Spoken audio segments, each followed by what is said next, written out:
Que serions-nous sans langue? Sans la présence d'images et de mots pour nous communiquer ce qu'on doit savoir?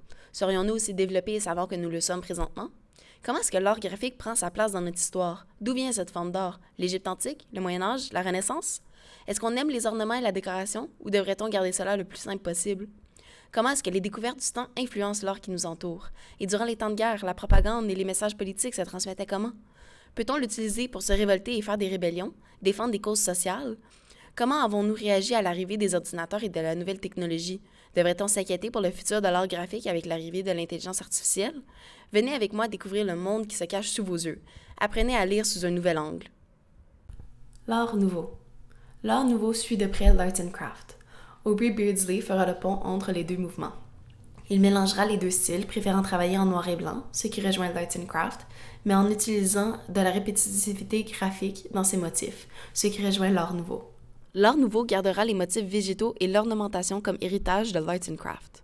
On cherche à créer une nouvelle bourgeoisie industrielle en utilisant l'ornementation presque excessivement. On va essayer de créer un rapport entre l'homme et la machine. On voit aussi une influence japonaise dans la perspective qui est utilisée. On ne suit plus les techniques de la Renaissance comme le point de fuite.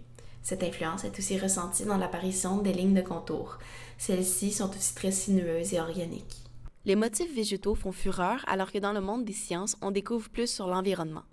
On fait la découverte de fonds sous-marins et de micro-organismes au microscope. Ceci devient une grande source d'inspiration pour plusieurs graphistes. La femme joue un grand rôle dans l'art nouveau. Elle est représentée si souvent qu'on lui donne un nom, la femme belle époque. Elle représente la joie de vivre et ne laissera paraître aucunement les tensions sociales qui se passent.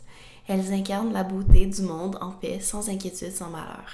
Elles peuvent être en pleine danse comme chez Jules Chéret ou encore simplement en figure centrale, vêtues de bijoux et de beaux vêtements élégants comme chez Alphonse Mucha. Pour ce qui est de la typographie, on cherche à créer un rapport entre le texte et l'image.